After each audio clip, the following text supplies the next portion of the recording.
Shalom saudara dalam Tuhan. Saudara, Bapak Bambang Nursena menjelaskan perbedaan iman di dalam kekristenan dan juga di dalam iman saudara-saudara kita Muslim. Nah, saudara dalam Tuhan, hal ini juga sekalian menjawab pertanyaan-pertanyaan yang dimunculkan oleh beberapa orang dalam video berikut. Saudara dalam Tuhan, perlu kita belajar bersama dari beliau, dan langsung saja kita lihat videonya. Tekan tombol like dan subscribe share video ini supaya menjadi berkat bagi banyak orang. Ya, misalnya orang Islam di Mesir, kalau Ramadan biaya Wahabi ya itu juga bahasa Koptik, itu kemanapun juga akan lucu. Jadinya kalau di sebuah negara yang tidak berbahasa Arab sendiri kok malah dipersoalkan. Kita ini jangan kalah sabar dengan mereka yang tidak sabar itu. Islam tertentu, ada Islam yang tidak menjadikan kata Allah itu sebagai nama yang tidak berubah. Kan saya selalu menunjukkan ini datanya di sini, bukunya saya tunjukkan. Kalau nggak cocok silahkan di cross check. Kan nggak pernah di cross check. Yang dikatakan, woi Bambang Nursena itu keliru, gini. Pak Bambang Nursena, salam kenal. Saya penggemar Bapak, jadi dulu akhirnya hari ini bisa sepanggung di roomnya Pastor Tipto. Izin bertanya Pak Bambang Nursena, menurut Pak Bambang Nursena, konsep keselamatan ini seandainya Tuhan bisa ngomong kepada kita saat ini, apakah melalui satu jalan saja atau dengan cara apapun kau ingin datang kepadaku, dengan cara itu pula aku akan datang kepadamu? Terima kasih Pak Bambang Nursena. Iya, terima kasih. Kalau kita merujuk pada Alkitab, sangat jelas sekali, akulah jalan dan kebenaran dan hidup, dan tidak seorang pun yang sampai kepada Bapa kalau tidak melalui aku. Jadi jelas sekali bahwa keselamatan itu hanya melalui Kristus. Tapi masalahnya adalah, apakah Kristus itu hanya terbatas pada wujudnya sebagai manusia?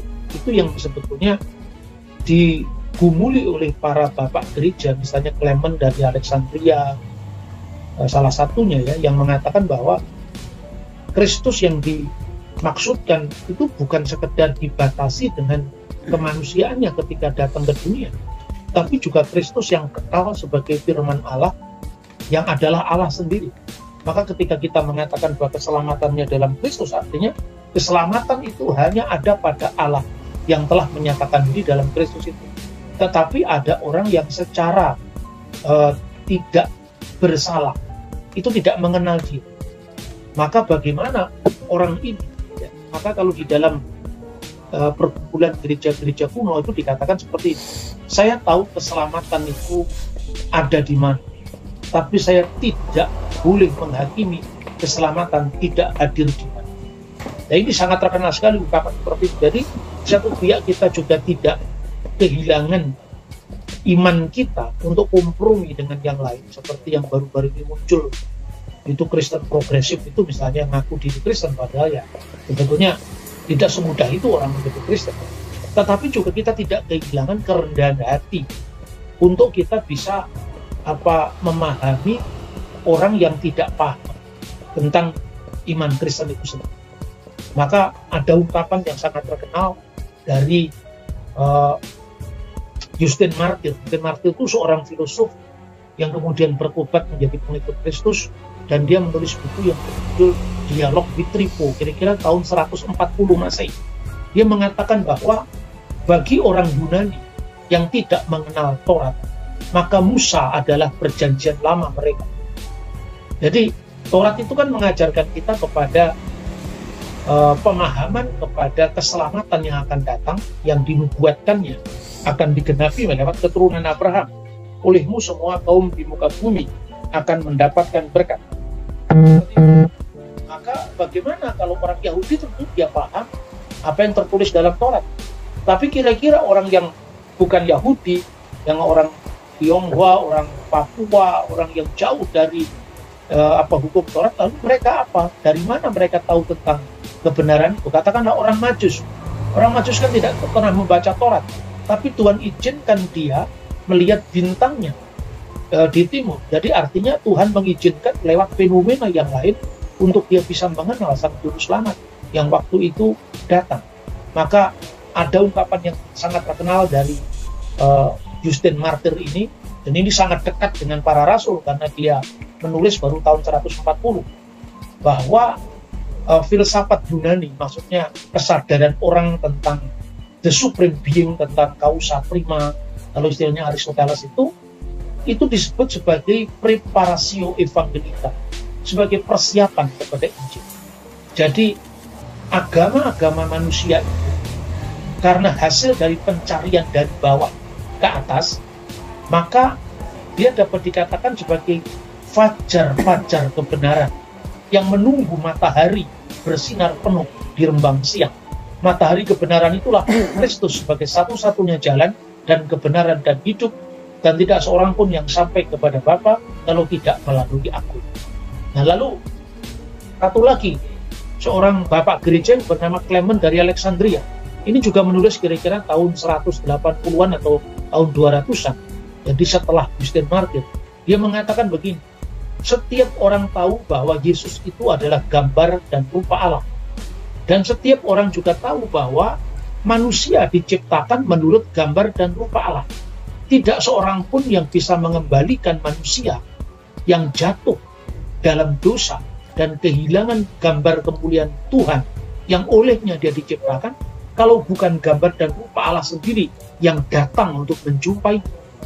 Tetapi dia mengatakan, setiap orang yang tanpa kesalahan, tidak pernah mendengar Injil, tetapi dia menghidupi dirinya dari firman Allah yang kekal itu, dia adalah orang Kristen huruf kecil, sekalipun dia adalah ateis. Nah, kata ateis yang dimaksudkan oleh Clement dari Alexandria itu bukan ateis tidak percaya Tuhan, tapi zaman itu kata ateis itu artinya orang yang tidak menyembah dewa-dewa Yunani. Itu artinya, jadi para filosof itu kan tidak mau menyembah ilah-ilah yang banyak itu. Makanya Plato sadar akan adanya Tuhan dalam bentuk tunggal, theos bukan theois. Aristoteles sadar bahwa ada hubungan kausalitas sebab akibat, tapi di satu titik ada satu sebab yang tidak disebabkan oleh orang yang lain, dan satu-satunya ini adalah causa prima. Nah, itulah yang sebetulnya digunakan oleh para bapak gereja untuk menyadarkan orang dari pengenalannya secara umum kepada pengenalan secara khusus. Kalau dalam teologi Kristen, pengenalan secara umum ini tidak sempurna, itu yang disebut wahyu umum. Lewat apa wahyu umum? Itu lewat alam semesta. Langit menceritakan kemuliaan Allah dan cakrawala memberitakan pekerjaan tangannya. Hari meneruskan berita kepada hari, dan suara mereka sampai ke ujung-ujung bumi. Itulah pengenalan lewat alam semesta, pengenalan lewat alam. Tapi karena manusia jatuh ke dalam dosa, maka pengenalan itu tidak sempurna. Maka untuk itu ada jaminan keselamatan dari Tuhan ketika Sang Firman sendiri datang ke dunia untuk menjamin manusia yang mudah-mudahan mendapatkan keselamatan, tetapi dari yang mudah-mudahan itu menjadi kepastian di dalam Yesus Kristus. Jadi agama-agama itu bukan karya setan, bukan.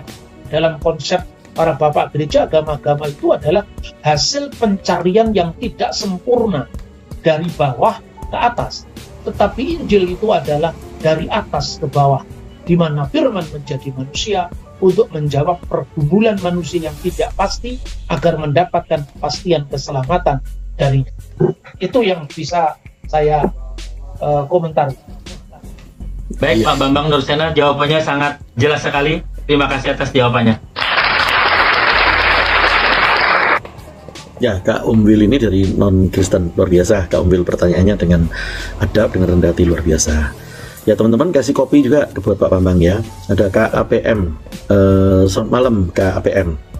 Ya, selamat malam. Ya, Kak APM dari iman apa? Dari Kristen atau non-Kristen? Saya Kristen. Oh, silakan Kak APM. Tuhan Yesus saya.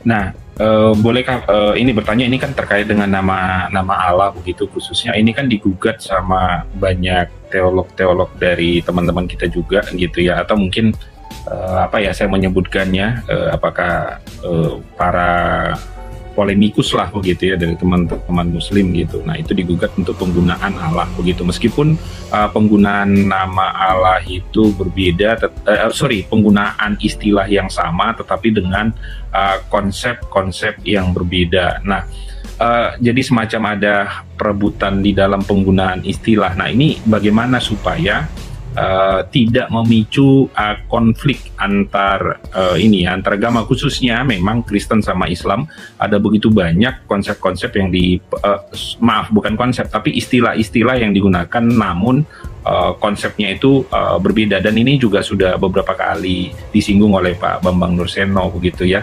Baik itu konsep misalnya nabi, konsep terkait dengan rasul, konsep tentang Tuhan begitu ya, tentang keesaan Tuhan begitu. Nah ini supaya tidak rancu, dan saya pikir ini menjadi dialog dan diskusi yang sering menjadi tajam begitu ya. Itu saja pertanyaan saya, terima kasih. Iya, terima kasih ya. Jadi saya tadi ulang bahwa gugatan semacam ini kan cuma terjadi di negara-negara yang tidak berbahasa. Di negara Arab sendiri tidak pernah ada gugatan seperti itu. Pernah di Malaysia itu saya mendengar dari Dr. Daud Susilo beberapa tahun lalu, lama sekali, saya masih mahasiswa. Beliau cerita bahwa untuk menjawab keberatan teman-teman tertentu di Malaysia, khususnya Malaysia Semenanjung, kalau Malaysia yang di Sarawak, Kinabalu misalnya itu tidak ada, tapi itu hanya di Malaysia Semenanjung. Maka lembaga Alkitab di sana, lembaga Alkitab Malaysia, kebetulan beliau ini adalah konsultan ahli dari lembaga Alkitab Indonesia, Malaysia dan Brunei, Dr. Daud Susilo. Beliau cerita pada saya bahwa sampai lembaga Alkitab Malaysia itu mendatangkan ahli, artinya native speaker dari Lebanon dan dari Mesir kalau tidak salah, untuk datang ke Malaysia untuk menjelaskan dari native speaker orang Arab sendiri tentang penggunaan kata Allah di Lebanon, di Syria, di negara-negara Timur Tengah. Ya, hasilnya apa? Sebagian dari kelompok moderat itu bisa menerima penjelasan itu, tapi dari kelompok yang keras-keras itu tetap melarangnya. Nah, pernah juga terjemahan lembaga Alkitab Indonesia itu harus disensor, kalau ada kata Allah tidak boleh masuk ke Malaysia, itu pernah terjadi tahun 90-an. Tetapi pada 2017 kemarin saya pergi ke Malaysia, ke Kinabalu, dan di sana terjemahan Alkitab dalam bahasa Malaysia masih menggunakan kata Allah, tapi beredarnya tidak di Semenanjung. Jadi itu menurut saya ya, sekarang ini satu-satunya yang tidak bisa dilawan itu internet. Jadi orang boleh saja mengembangkan sikap ekstrim, mengembangkan sikap a priori, hitam putih terhadap orang lain, tapi internet itu tidak bisa dilawan. Karena bagaimanapun juga akan lucu jadinya kalau di sebuah negara yang tidak berbahasa Arab sendiri kok malah dipersoalkan. Sementara di negara-negara Arab dari dulu sampai sekarang, termasuk Arab Saudi juga tidak pernah ada gugatan semacam itu. Di Yaman, Arab Saudi, bahkan yang mayoritas Islam pun juga tidak melakukan seperti itu. Nah, jadi menurut saya, bagaimana tanggapan kita, ini proses edukasi yang panjang. Itulah alasan kenapa saya tidak masuk dalam forum-forum polemik itu, karena polemikus itu kan tujuannya kan menang kalah.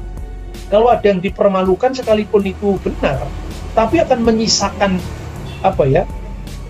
sakit hati yang berlebihan, dan itu tidak akan menyelesaikan masalah. Makanya itu mengedukasi itu begini, kita ini jangan kalah sabar dengan mereka yang tidak sabar itu. Jadi terus-menerus mengedukasi, menulis, membuat tayangan YouTube, membuat tayangan TikTok, itu terus-menerus dilakukan. Lama-lama kan orang tidak tahan. Karena apa? Coba ketika saya berbicara kan saya selalu menunjukkan ini datanya di sini, bukunya saya tunjukkan, kalau nggak cocok silahkan di cross check.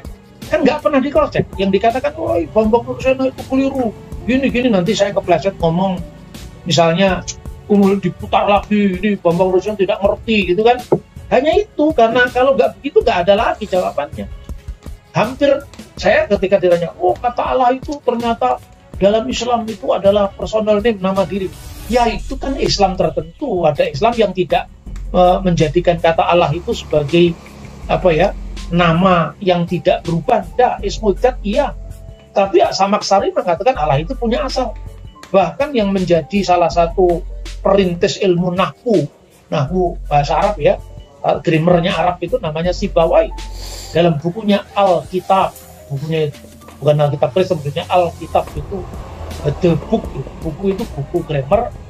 Dia itu salah satu perintis grammar Arab, mengatakan Allah itu bentukan dari kata al-ilah. Tapi ketika data-data semacam ini kalau di dunia polemik kan tenggelam. Karena polemik itu pertama, siapa yang pasukannya lebih banyak? Satu. Kedua, siapa yang menguasai informasi lebih banyak? Dua. Ketiga, siapa yang punya kuasa? Bahkan kuasa untuk membungkam suara yang berbeda. Maka saya ingin menampilkan pelayanan saya itu sedemikian rupa tidak membuat orang marah. Supaya apa? Supaya argumentasi lewat edukasi yang terus-menerus itu tidak dicekal. Sebab kalau misalnya saya sampai terpancing, yang melakukan edukasi terus-menerus itu kan nggak ada lagi. Ya, seperti itu kira-kira. Jadi saya ini belajar menjadi orang sabar, karena orang sabar itu lebih daripada pahlawan, kata Alkitab. Ini adalah istilahnya pertarungan wacana yang panjang, bukan pertarungan dalam artian permusuhan ya. Tapi sebetulnya ini adalah perjuangan yang panjang. Kalau dikatakan bahwa bahasa itu bisa diklaim jadi miliknya agama tertentu, sejak kapan Ibrani dikaitkan dengan hanya Yahudi saja? Karena apa? Kristen itu bagian dari Yudaisme. Pada zaman abad pertama itu Yahudi juga tidak satu. Ada orang Parisi yang sekarang ini bertahan jadi Yahudi rabbinik itu. Ada orang SNI yang meninggalkan bagi kita naskah-naskah laut mati dan si scroll itu. Lalu Yahudi menolak Yesus sebagai anak Allah. Ya itu Yahudi yang mana? Yang sejarahnya ya orang-orang Parisi, dan Parisi ini dulu menyelenggarakan sebuah konsili di Yamnia, salah satu agendanya menolak kekristenan. Tapi orang SNI yang tidak pernah bertemu dengan kekristenan, gambarannya tentang Mesias tetap anak Allah juga. Misalnya di naskah yang ditemukan di gua keempat, itu jelas sekali Bereh di El Getamar Ubar Elyon Gikrone, namanya akan disebut anak Allah. Mereka akan memanggilnya dengan anak Allah yang maha tinggi. Jadi ungkapan anak Allah itu bukan ciptaan Kristen, tapi itu harapan mesianik Yahudi juga. Tapi bukan Yahudi yang sekarang ini eksis. Itu buktinya naskah-naskah laut mati. Ada lagi kelompok yang namanya Saduki, sekarang sudah punah. Karena biasanya mereka menguasai bait Allah hancur, mereka nggak punya kerjaan lagi. Berarti yang sekarang bertahan ini Yahudi yang mana? Yahudi rabbinik yang dulu dari Parisi, dan satunya Kristen yang dulu jadi Yahudi. Ingat loh, jemaat Yerusalem itu ada Yahudi yang berbahasa Ibrani, ada Yahudi yang berbahasa Yunani. Siapa orang Yahudi yang berbahasa Ibrani? Orang-orang lokal seperti 12 Rasul, Petrus, Andreas, Bartolomeus, Yakobus, itu bahasanya Aram, bahasa Ibrani. Tapi ada orang-orang Yahudi pendatang seperti Barnabas, itu Yahudi diaspora, ada Markus, ada Lukas, Yahudi diaspora, bahasanya Yunani, bukan lagi Ibrani. Makanya dalam Kisah Rasul pasal 6 ayat 1 itu dikatakan di situ ada orang-orang Yahudi yang berbahasa Yunani dan orang Ibrani. Nah, kenapa Injil kita ditulis dalam bahasa Yunani? Lalu dipertentangkan antara Elohim dengan Theos, ya toh? Ya karena Petrus pergi ke Makedonia, pergi ke Asia Kecil, pergi ke Kapadokia, itu bahasanya apa coba? Orang-orang Yahudi diaspora perantauan itu bahasanya Yunani. Maka kalau Petrus nulis suratnya dalam bahasa Ibrani, nggak ngerti mereka. Kapan bahasa Yunani dipakai di lingkungan Yahudi? Sejak dari Alexandria pada abad ketiga sebelum Masehi. Lah sekarang di kalangan Kristen mulai ada yang memutlakkan, oh Kristen kok ngomongnya Yesus Kristus, mestinya kan Yeshua HaMashiach. Dia sama semua, tergantung Kristen yang mana. Jemaat Yerusalem bahasanya Ibrani dan Yunani sebagian tertentu. Jemaat di Antioquia sepenuhnya tidak ada yang bahasa Ibrani, bahasa Aram dan bahasa Yunani misalnya. Makanya pengidentikan bahasa dengan agama itu lemah, ya, termasuk juga kaitannya dengan Islam dan Arab. Seperti saya katakan, itu prasasti pra-Islam aja ditemukan banyak di gereja, bukan ditemukan di lingkungan Islam saja, itu malah sebelum zaman Islam. Kan begitu. Nah, ketika kita membaca, saya tadi rujukan dari Yasin Hamid Al-Safadi atau Pak Quraish Shihab. Kenapa dibaca buku itu? Karena suara kaum moderat itu tidak didengar. Yang lebih didengar yang suaranya keras-keras, yang suaranya ekstrim-ekstrim itu banyak didengar. Seperti itu, makanya saya selalu mengatakan, ketika orang nanya kepada saya tentang ayat ini, ayat itu, saya bilang, saya nggak jawab. Nah, kenapa Pak? Nanti di kelas saya jawab, nggak usah jawab di sini. Kenapa Bapak nggak mau jawab?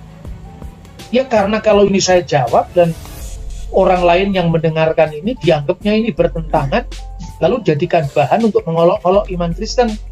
Ya, ketika bahan untuk mengolok-olok iman Kristen, saya mau tanya kepada Anda, pasukanmu jumlahnya berapa? Apakah kamu punya militansi semilitan mereka? Makanya saya tidak mau kerjaan ini terlalu banyak, saya stop aja. Udah, kalau kamu mahasiswa saya belajarnya di kelas, nggak usah belajar di YouTube. Nanti kalau belajar di YouTube yang umum-umum saja, yang dalam begini, di kelas, supaya meringankan beban kita untuk tidak memberikan celah kepada orang lain. Gitu loh. Jadi kalau saya bicara itu kan penuh pertimbangan, penuh hitung-hitungan, tidak sekedar dar-der-dor saja. Itu yang kedua. Yang ketiga, bahasa itu adalah proses naturalisasi selama berabad-abad. Sekarang saya mau contoh. Ketika orang Indonesia kemudian menerima kata Allah dipakai dalam bahasa, sejak kapan? Prasasti tertua yang bisa dilacak tentang penggunaan kata Allah itu prasasti Trengganu. Prasasti Trengganu dalam bahasa Melayu itu ditemukan di Malaysia. Dalam prasasti itu kata Allah dipakai bersamaan dengan kata dewata. Anda bisa klik saja di Wikipedia atau di mana ya, pokoknya di internet, tulis saja Trengganu inscription, dan tulis itu. Nanti kan muncul di situ. Di mana kata Allah dipakai bersama dengan Dewata Mulia Raya. Nah, waktu itu orang belum ada keberatan dengan kata dewata. Karena apa? Dalam prasasti Muslim pun kata dewata dipakai. Tapi karena dewata sekarang sudah dikonotasikan hanya untuk umat Hindu, orang lupa bahwa kata dewata itu sebenarnya kata netral. Dev itu artinya cahaya. Dan ini sebetulnya satu akar kata dengan bahasa Indo-Jerman atau bahasa Yunani, Deo, bahasa Latin, Gloria in excelsis Deo.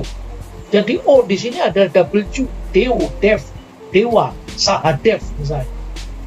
Ini sampai kemudian dalam Alkitab bahasa Batak masih digunakan kata-kata debata. Perubahan kata huruf B dan V seperti kata vihara dengan biara, dewata dengan debata. Makanya ketika orang Batak menegaskan debata yang mana? Debata mula jadi napurun, debata yang menciptakan segala kejadian ini. Itu nggak bisa kita ingkari. Pelacakan-pelacakan semacam itu tidak banyak dilakukan orang. Terus kedua, orang menjadi ramai soal ketuhanan yang Maha Esa. Esa itu miliknya agama tertentu. Mulai kapan kata Esa diklaim jadi agama? Kata itu bahasa Dayak, bahasa Rote, bahasa Tagalog. Coba kata 1, 2, 3 bahasa Tagalognya. Isa Dalawa Tatlu 45 Anim, bahasa Tagalog. Bahasa Dayak Kanayan, bahasa Jawa kuno itu 1, 2, 3. Makanya kata sa itu hilang dalam bahasa Jawa baru menjadi siji.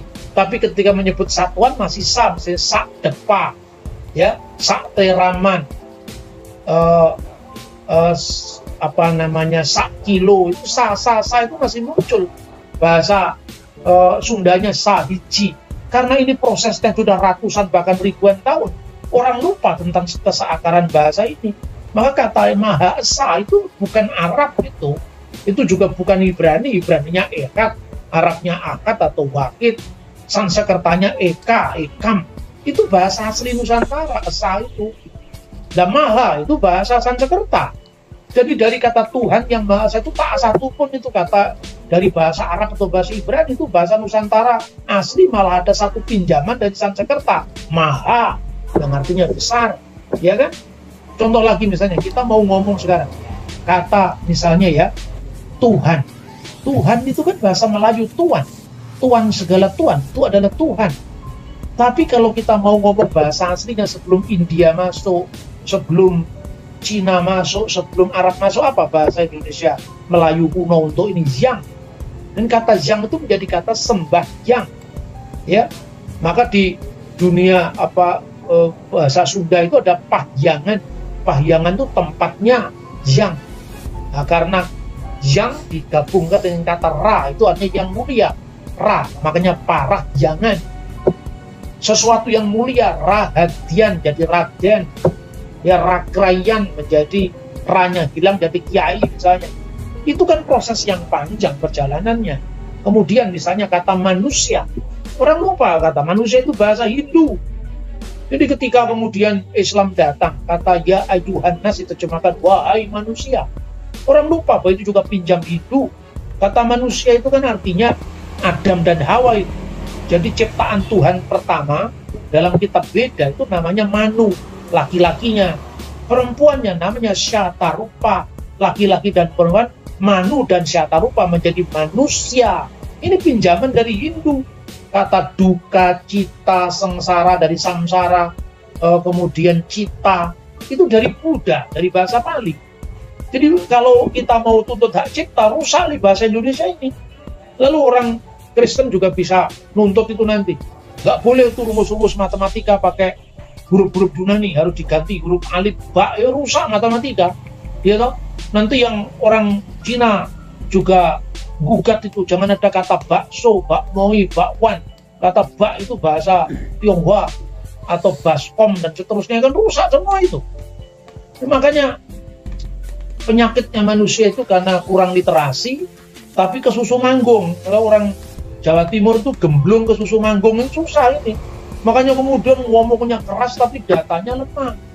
Nah ini loh saudara-saudara, makanya marilah kita ya mengurai segala macam kontroversi itu dengan kepala dingin dan by data. Kekuatan kekristenan itu menurut saya, dia mau diserang dari manapun juga, tidak akan Kristen itu sampai hancur, pingsan aja enggak. Karena apa? Kita terlalu banyak menyimpan dokumen-dokumen dari yang paling kuno ribuan tahun sampai hari ini. Bayangkan sekarang, Anda mau tahu bahasanya Fir'aun yang sudah punah itu. Di mana yang melestarikan bahasanya Fir'aun yang sudah punah? Gereja Koptik.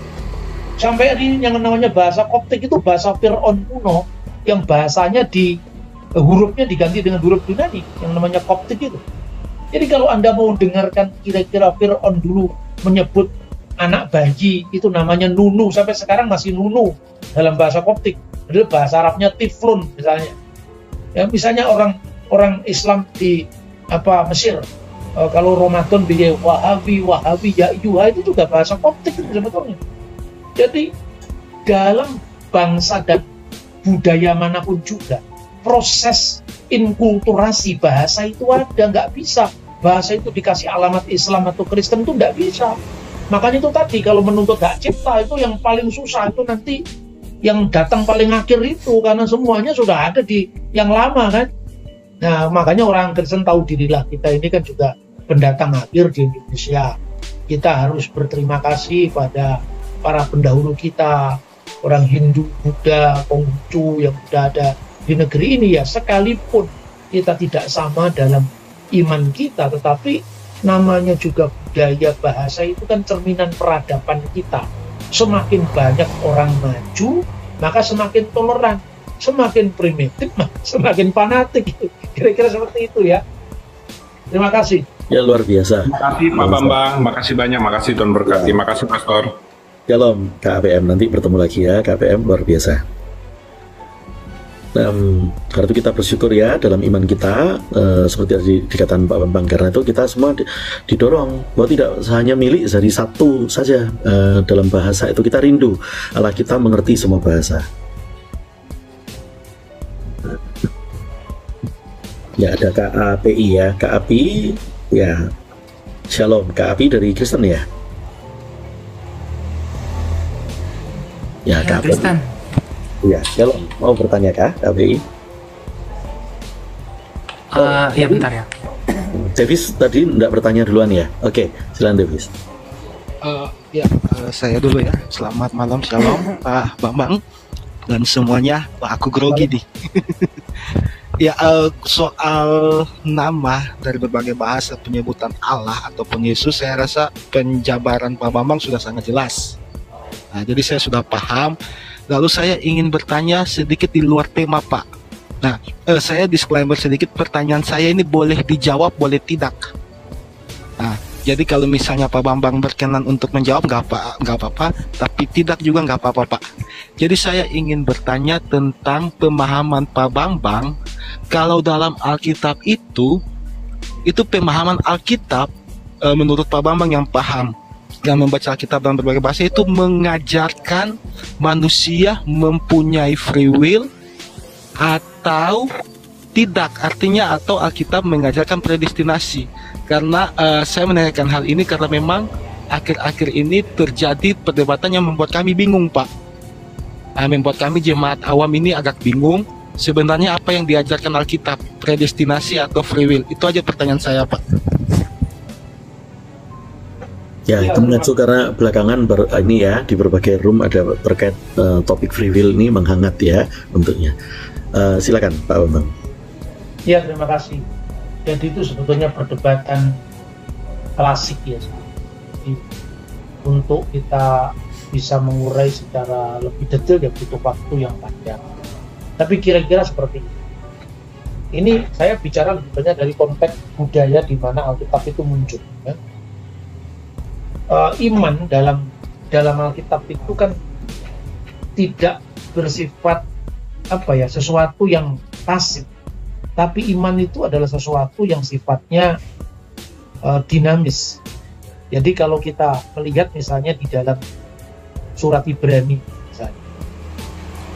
Dalam surat Ibrani, iman itu kan bukan sekedar konsep yang secara statis, terus kemudian manusia itu hanya pasif, itu sama sekali tidak seperti itu.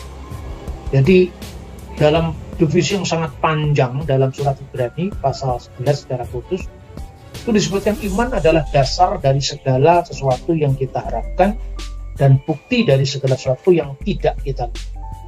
Nah, perhatikan ayat-ayat setelah itu. Sebab oleh imanlah telah diberikan kesaksian kepada nenek moyang kita. Lalu diberikan contoh-contoh kasus. Ya. Karena iman Habel telah mempersembahkan kepada Allah korban yang lebih baik daripada korban Kain. Karena iman Habel telah mempersembahkan. Telah mempersembahkan berarti dia berbuat. Ya. Jadi iman itu bukan pasif.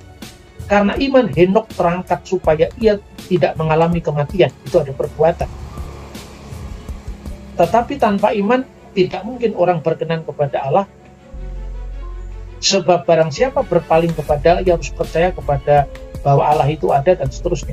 Karena iman maka Nuh dengan petunjuk Allah tentang sesuatu yang belum kelihatan dengan taat mempersiapkan bahtera.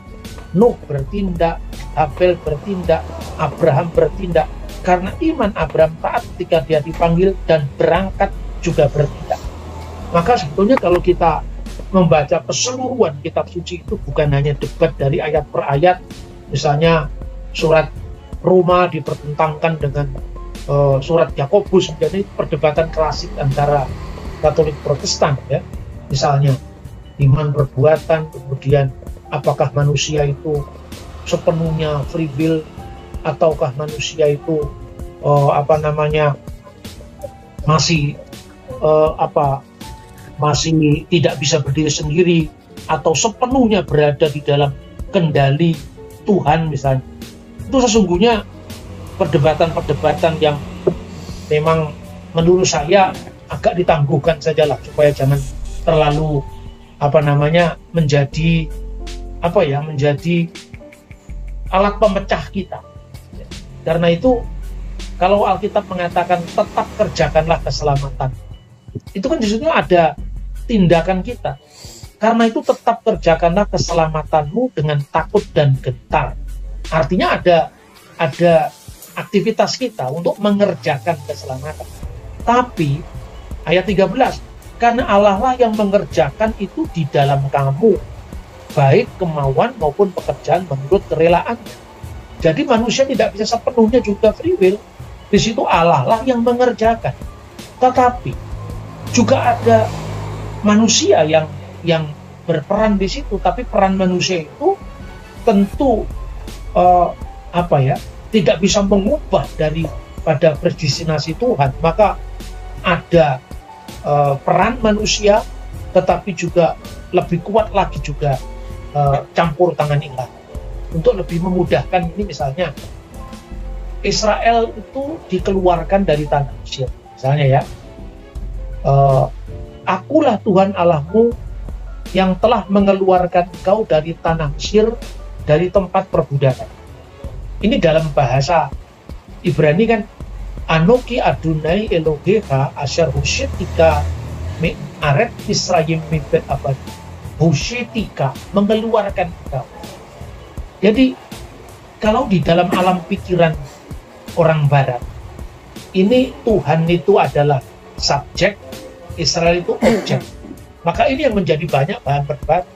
Tapi kalau Anda melacaknya dari alam pikiran orang Timur Tengah, orang Ibrani, orang Aram, sesungguhnya manusia di situ bukan sekedar objek. Manusia itu subjek dan Tuhan juga subjek.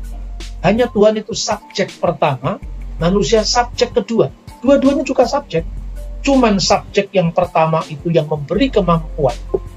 Subjek yang kedua itu diberi kemampuan dan merealisasikan kemampuan itu semampunya. Maka keselamatan orang Kristen itu kan bukan hasil kerja keras kita, tapi juga perbuatan kita yang merupakan buah daripada jaminan iman tadi. Nah, seperti itu. Jadi ketika Tuhan mengeluarkan Israel itu kan bukan Israel itu benda yang dipindahkan Tuhan, tapi di situ ada dinamika dalam perjalanan bahkan 40 tahun. Ada orang Israel bersungut-sungut mempertanyakan apakah ini benar jalan Tuhan, kenapa kita dibawa Musa ke tempat ini dan seterusnya. Di sini tidak ada makanan, tidak ada minuman. Kita di Mesir sekalipun bangsa terjajah budak, tapi kita tidak kurang makan, tidak kurang minum. Ada dinamika proses keluaran. Jadi yang mengeluarkan engkau dari tanah Mesir itu bukan Israel itu objek yang diangkat dan dipindahkan, tidak, tapi ada kerja, mengerjakan sendiri, tapi Tuhan yang memberi kemampuan. Kira-kira kalau dijabarkan seperti itu, maka kalau menurut saya perdebatan-perdebatan yang sifatnya ayatiah dari satu perikop itu kan mengulangi perdebatan reformator dengan gereja Katolik di abad pertengahan itu. Ya, sampai Luther itu gara-gara antinya dengan gereja Katolik meragukan surat Yakobus misalnya. Dan ini sebetulnya tidak bisa diulangi lagi. Jadi saya lebih merekomendasikan biasanya pendekatan dari sudut pandang bahasa dan alam pikiran budaya. Untuk memahami teks itu perlu konteksnya yang lebih jelas. Saya anjurkan Anda membaca tulisan-tulisannya Profesor Olaf Suman. Beliau ini adalah seorang teolog dari gereja Protestan Lutheran yang banyak sekali melakukan dialog-dialog ulang tentang apa yang dulu diperdebatkan antara Katolik Protestan, antara Calvinisme dengan predestinasi, dengan kelompok Armenianisme tentang sebaliknya dan seterusnya. Tapi masa di kekristenan itu cuma ini aja yang diulang-ulang? Kalau yang ini yang diulang-ulang dan kita semua sama-sama tegang, yang di luar itu malah bingung sendiri. Itu predestinasi itu panganan apa tuh mas? Masakan gitu di luar itu. Coba marilah kita mulai berpikir yang lebih holistik. Tantangan kita itu lebih banyak kemana? Jangan hanya mengulangi perdebatan primitif dari abad pertengahan. Gereja bertengkar kok terus-teruskan. Yang bertengkar biar yang lalu aja. Maafkanlah sejarah, tataplah masa depan bersama. Itu semoga apa yang saya jawab dengan guyonan ini bisa membuat kita semakin sadar dengan apa yang menjadi tantangan kita ke depan. Baik, teman-teman, di videonya kita sudah simak apa yang boleh disampaikan oleh Bapak Bambang Nursena, dan banyak hal luar biasa yang boleh kita pelajari dari apa yang beliau sampaikan. Dan saudara dalam Tuhan, ya, beliau membahas tentang perbedaan antara iman Kristen dan iman saudara kita Muslim. Ini berhubungan dengan pertanyaan-pertanyaan, apa sih perbedaan antara iman Kristen dengan saudara kita Muslim. Dan saudara dalam Tuhan, beliau menjelaskan perbedaan-perbedaan kedua agama ini, ya, terutama perbedaan di dalam kitab yang diyakini sebagai firman Tuhan, baik Kristen maupun Islam. Dan saudara dalam Tuhan, memang antara Alkitab dengan Al-Quran banyak kemiripannya. Misalnya nama tokoh, ya, cerita di dalam tokoh, dan nabi-nabi, rasul-rasul juga, ya, banyak yang mirip, seakan-akan sama, tetapi sebenarnya berbeda juga. Jadi dalam Tuhan, itu tidak sama antara apa yang ditulis dalam Alkitab dengan apa yang ditulis dalam Al-Quran, ya. Alkitab mencatat tentang para nabi dan juga para rasul dari Bani Israel, ya. Itu salah satu perbedaan yang mendasar antara kedua kitab ini, gitu. Di dalam Alkitab, semua nabi dan rasul itu berasal dari Bani Israel, ya. Dan panjang lebar tadi beliau menjelaskan apa yang menjadi perbedaan. Dan saudara dalam Tuhan, saya percaya bahwa kita pastinya terberkati. Nah, perbedaan lain yang lebih mendasar adalah tentang Yesus Kristus. Di dalam Alkitab, ya, Yesus itu dinubuatkan dan dinyatakan sebagai Allah, gitu. Para nabi menubuatkan Yesus sebagai Allah yang datang ke dunia ini. Misalnya kitab Yesaya. Bahkan Yesaya menuliskan bagaimana Yesus mengalami penyaliban ketika dia datang ke dunia ini. Dan Yesaya juga menjelaskan bahwa dia mengalami itu bukan karena dosanya dia, tetapi karena dosa umat manusia, ya. Dia memperdamaikan orang percaya kepadanya dengan Tuhan. Ini ditulis dalam Alkitab. Dan saudaraku dalam Tuhan, di dalam Alkitab Perjanjian Baru, Yesus menggenapi nubuatan-nubuatan para nabi. Nah, mungkin di dalam Al-Quran ada kemiripan tentang Isa Al-Masih, tetapi Isa Al-Masih tidak mati, namun dia diangkat, ya. Tapi Yesus mengalami kematian, dan di hari yang ketiga dia bangkit dari antara orang mati, dan setelah itu dia naik ke sorga untuk menyediakan sorga atau menyediakan tempat bagi orang percaya kepadanya. Nah, saudara dalam Tuhan, ini merupakan perbedaan-perbedaan mendasar yang ada antara kedua kitab ini. Nah, saudara dalam Tuhan, berbicara tentang Yesus sebagai Tuhan, ya, sudah sering saya sampaikan di video-video saya sebelumnya, bagaimana Yesus menunjukkan diri sebagai Tuhan, bagaimana Yesus membuktikan dirinya bahwa dia adalah yang ilahi yang datang ke dunia ini, ya, dengan berbagai mukjizat yang dia lakukan. Bahkan juga dia berani menghapus dosa manusia ketika dia datang ke dunia ini, ya. Dan apa yang dia sampaikan merupakan perkataan Tuhan, ya, pesan Tuhan, ya, yang menjadi kehidupan bagi orang percaya. Nah, saudaraku dalam Tuhan, tentu banyak tanggapan atau persepsi tentang Yesus Kristus, ya. Ada orang yang mengatakan bahwa Yesus hanya seorang nabi, Yesus bukan Tuhan, Yesus ini dan itu. Tetapi saya percaya bahwa kita sebagai orang Kristen, kita sebagai anak-anak Tuhan, mengimani bahwa Yesus adalah Sang Firman yang telah datang ke dunia ini. Yesus juga memberikan kita pengharapan bahwa ketika kita meninggalkan dunia ini, ya, dan kita hidup di dalam Kristus selama kita di dunia ini, kita percaya bahwa Yesus adalah Tuhan, maka Yesus menjamin keselamatan kekal bagi setiap kita. Yesus telah menyediakan sorga bagi setiap kita. Ini merupakan jaminan keselamatan bagi kita. Ini merupakan pengharapan bagi kita sebagai anak-anak Tuhan, ya. Nah, saudara dalam Tuhan, selebihnya apa tanggapan saudara, silahkan membuat di kolom komentar. Ya, tuliskan tanggapan atau komentar yang baik, yang positif, terutama tanggapan atau komentar yang memuji, memuliakan nama Tuhan di atas kerajaan surga. Dan saya tidak terlalu panjang lebar menyampaikan pesan video ini. Semoga video singkat ini memberkati kita dan Tuhan Yesus memberkati kita semua. Shalom.